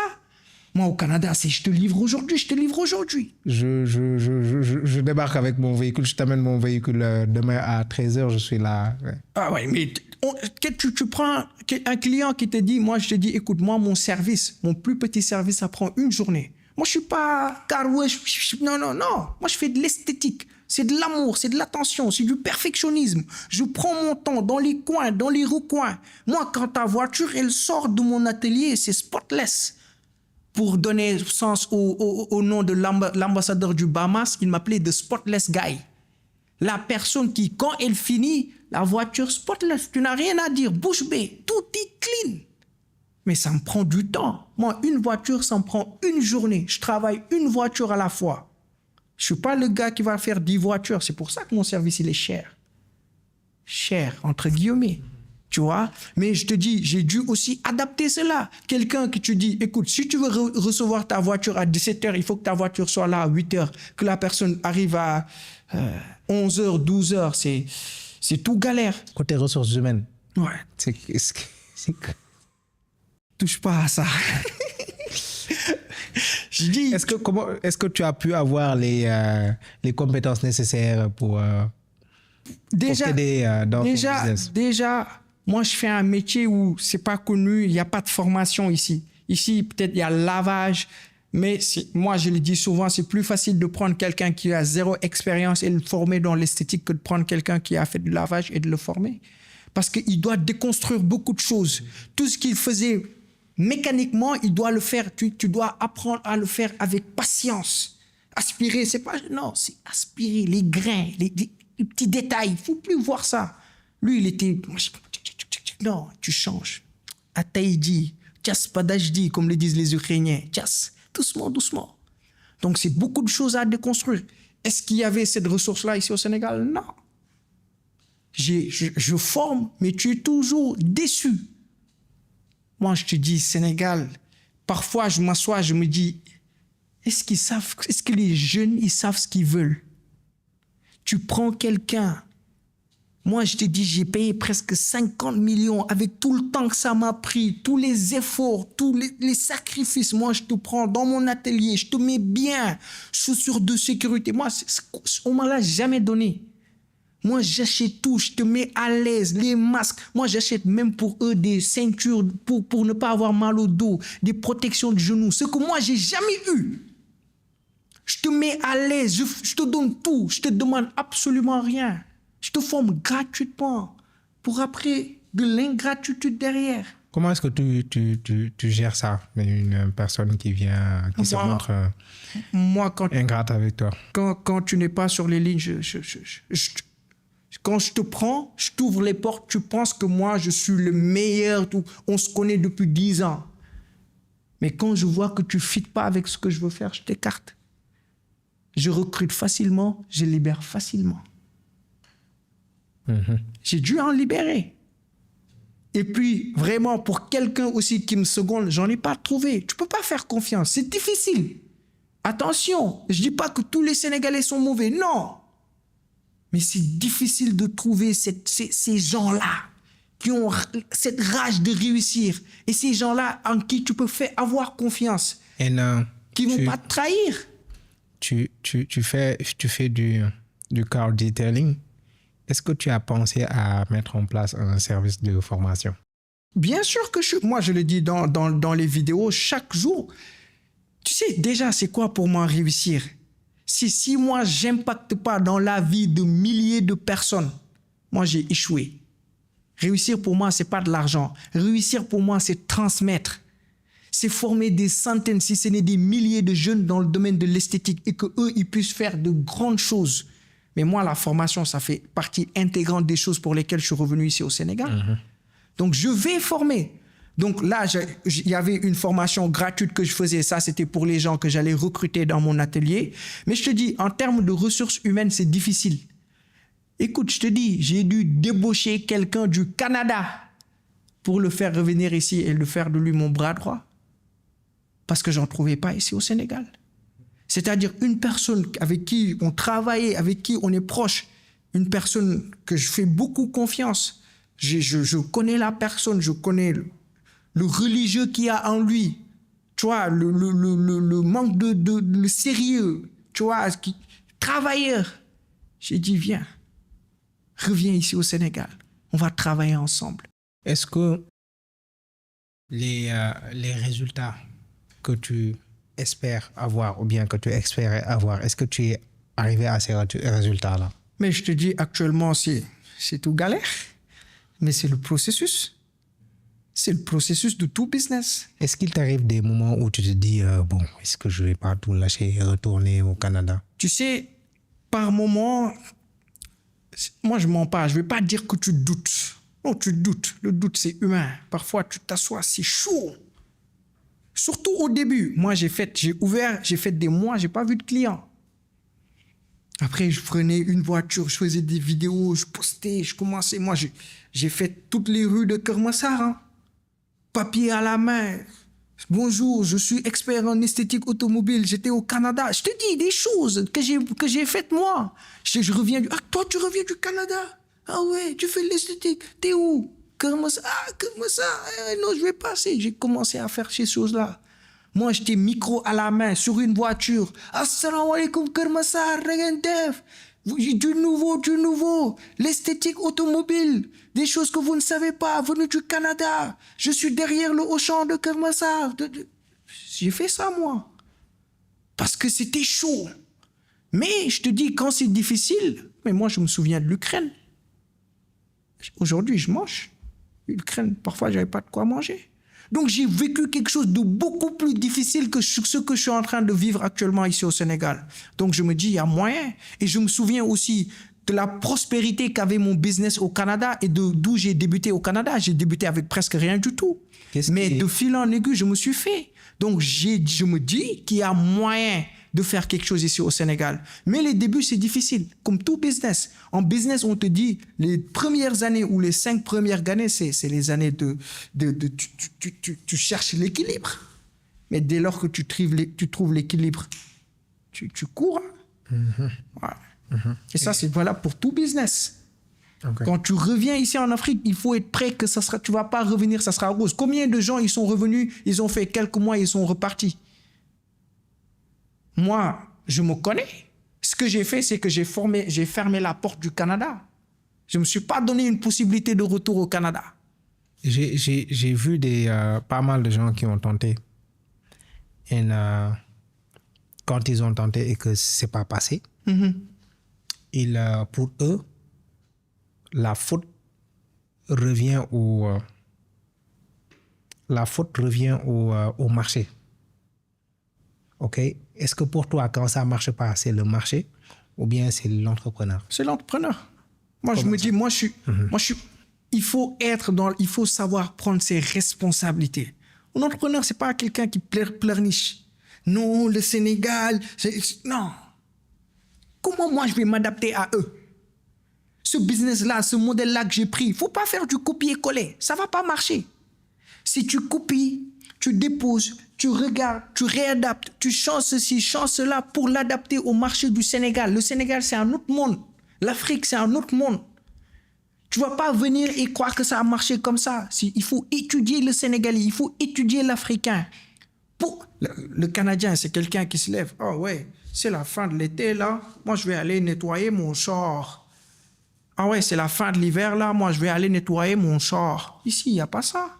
Peut-être il y a la saison des pluies, tout ça, mais c'est toi qui dois créer le besoin. Un entrepreneur, c'est pas facile.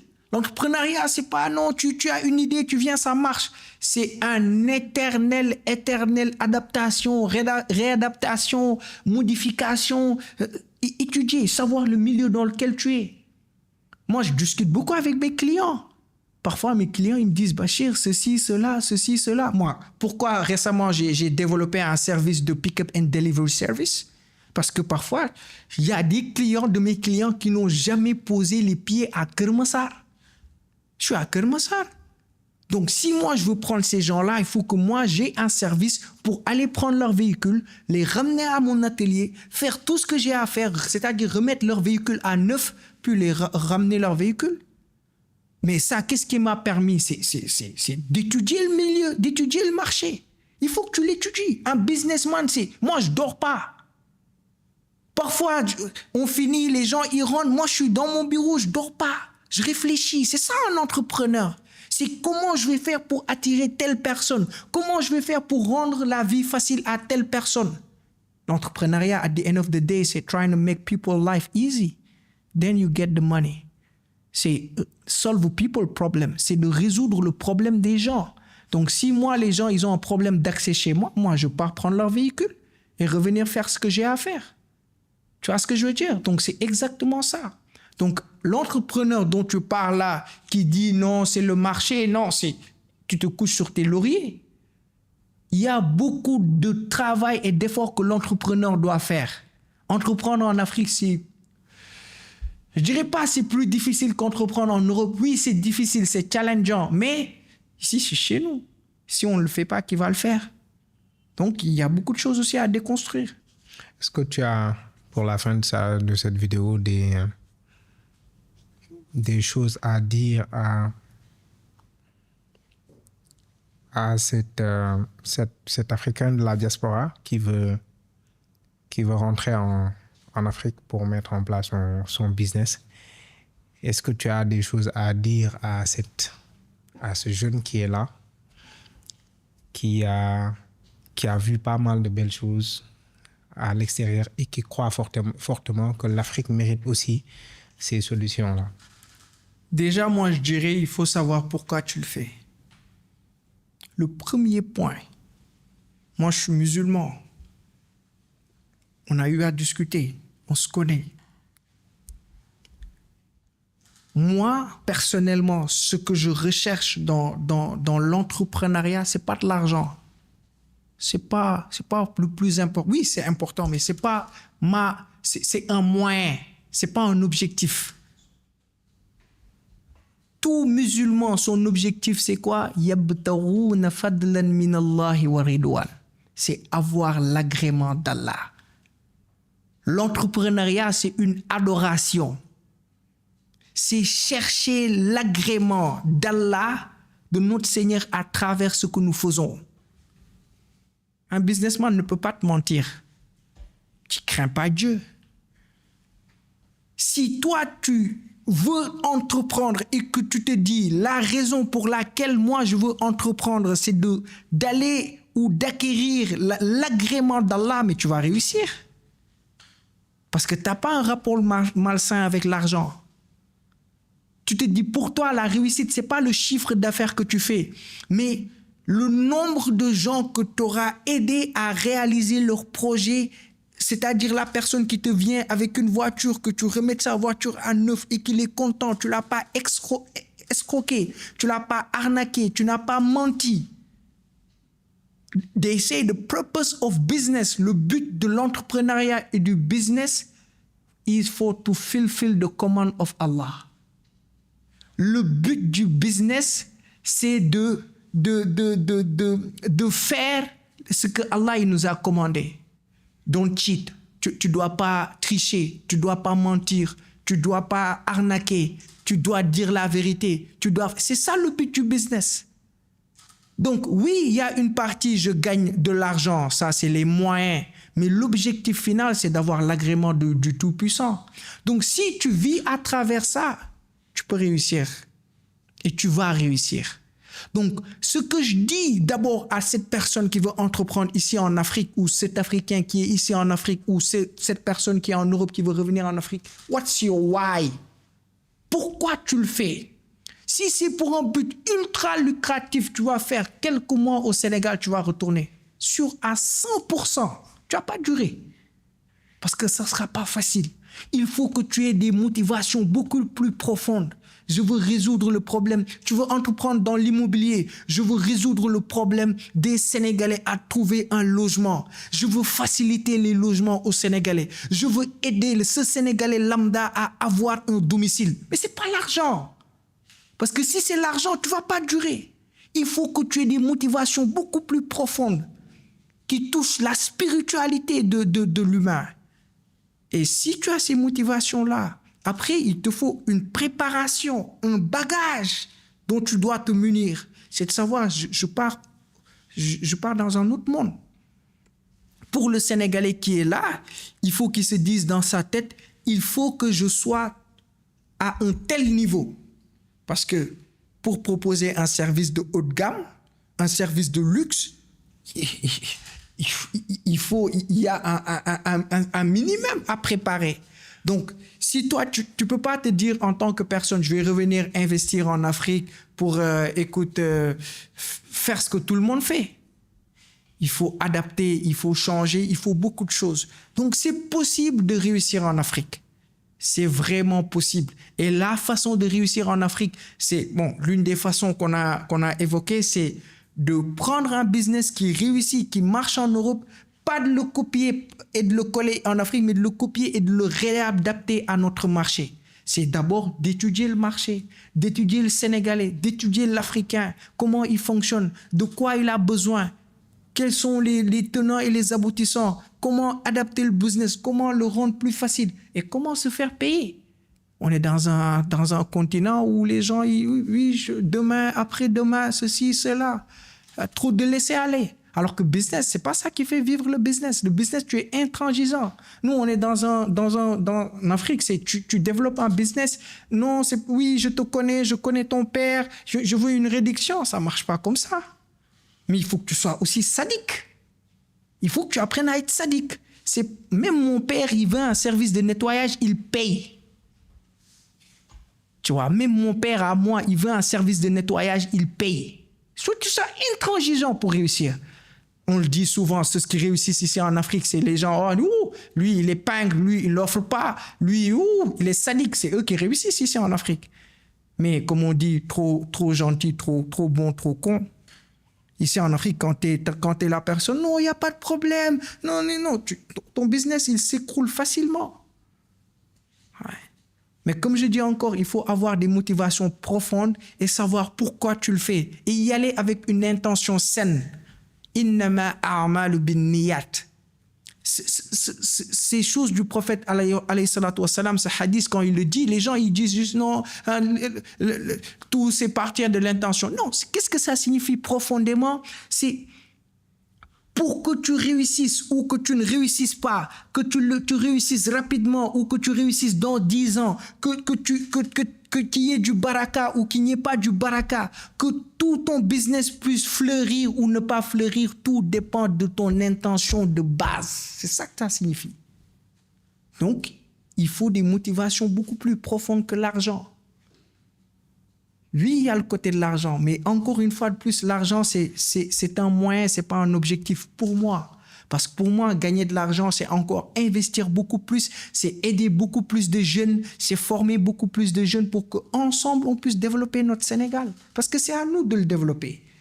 Comme je te dis, moi, j'adore, j'ai beaucoup suivi la philosophie de Ousmane Sonko et de Diomaye, mais moi, pourquoi je suis revenu? Je dis, c'est à moi de les aider, c'est pas à eux de m'aider. Moi, j'attends rien d'eux. Rien du tout. Quand je suis venu, les gens ils m'ont dit, toi, avec ce que tu as fait, si tu pars demander les marchés, j'ai dit non, moi je suis pas dans ça. Je vais me faire ici au Sénégal. C'est à moi de les aider.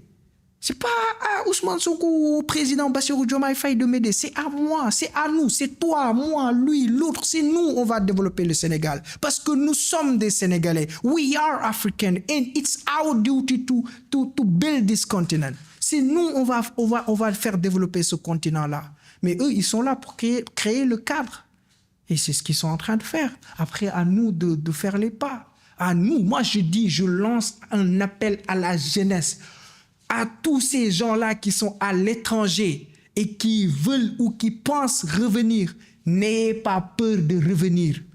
Revenez et battons ensemble l'avenir du Sénégal, c'est-à-dire l'avenir de l'Afrique. C'est possible. tu vois. Et moi, je lance aussi un appel à la jeunesse. Allez vous former. Tu sais, moi, il y a beaucoup de choses aujourd'hui avec du recul, les longues études universitaires. Oui, c'est bon. On est dans un monde où aujourd'hui, c'est l'entrepreneuriat qui marche. L'entrepreneuriat. C'est pas celui qui a eu, écoute, je veux pas citer, mais c'est pas celui qui a eu un master en relations internationales pour aller faire quoi? Les grosses boîtes ne recrutent plus. Aujourd'hui, même au Canada, les personnes les mieux payées, c'est les plombiers, c'est les électriciens, c'est eux. Et c'est là où va le monde. Les techniciens, avec l'avènement de l'intelligence artificielle, combien de jobs ils vont sauter? Beaucoup. Donc, il faut que les gens ils se forment au métier manuel. Puis, avec ces métiers-là, facilement, tu entreprends. Imagine-toi le jeune qui a fait une formation de mécanique, 6 mois ou 1 an, qui sort. Il s'achète son clé à outils, boîte à outils, il lance sur les réseaux sociaux, vidange à domicile. Il vient chez toi, il soulève ta voiture, il vide, tu le payes. Simple investissement. Comparé au jeune qui a fait relations internationales ou commerce international pour aller faire gérer quoi? Non. On est dans un monde où c'est un monde pratique, un monde dynamique. Il faut que les jeunes, où que vous puissiez être, allez vous former. Allez faire de la formation pratique. L'agriculture, il y a des formations de 1 an, 2 mois. Tu vois, ces choses-là que les gens, ils disent, ah, non, moi, je touche pas à ça. C'est trop salissant. C'est là où il y a les sous. En Europe, que ce soit en Europe, les entrepreneurs qui réussissent, c'est ceux qui entreprennent dans les électricités, dans les énergies renouvelables, dans l'agriculture, dans ceci, dans cela. Et c'est là où va se tourner l'Afrique. Hein? Great. Et en tout cas, merci beaucoup pour ta générosité. Tu nous as beaucoup partagé et pour ton temps. On s'est connus il n'y a pas longtemps et au cours de la discussion, j'ai découvert une personne riche. Je dis une personne riche, c'est pas une personne qui distribue des billets de banque, mais c'est une personne qui distribue des billets d'expérience et d'expertise et beaucoup de bonnes choses. Et je me suis dit qu'il fallait forcément t'avoir parce que les gens, la jeunesse mérite d'écouter le message que tu as passé et je pense qu'aujourd'hui, on en a eu pour notre compte. Donc, je te remercie encore d'être passé sur Business Expertise. En tout cas, franchement, pour moi, tout le plaisir est pour moi. Franchement, c'est de voir un jeune. Moi, je t'ai suivi sur les réseaux sociaux depuis le Canada. J'apprécie énormément ce que tu es en train de faire. Je te taquinais la fois passée pour te dire, j'avais même envoyé à l'époque une de tes vidéos à ma femme. Tu vois ce que je veux dire ou pas? Parce que tu es une personne que j'apprécie beaucoup et j'estime beaucoup. Personnellement, on a eu à passer des heures à discuter. Franchement, on se retrouve sur beaucoup de choses, sur le don de soi, sur vraiment comment faire pour aider cette jeunesse, tu vois. C'est pour moi, c'est une aubaine de venir servir cette noble cause que tu défends. Aujourd'hui, cette business expertise, tu le fais pas pour toi, mais tu le fais pour ces personnes qui nous suivent sur les réseaux sociaux. Donc, franchement, moi, je te dis, keep going, c'est que ce soit moi, peu importe tout ce que tu penses qu'on peut faire pour ce projet-là, franchement, on est là-dedans. Puis, we have to give back. We have to give back to the youth. On se doit de donner beaucoup pour cette jeunesse, puis de les encadrer. Et tu fais un excellent travail. Franchement, moi, j'applaudis et je te dis félicitations et continue dans cette lancée et tu feras de grandes choses dans ce pays.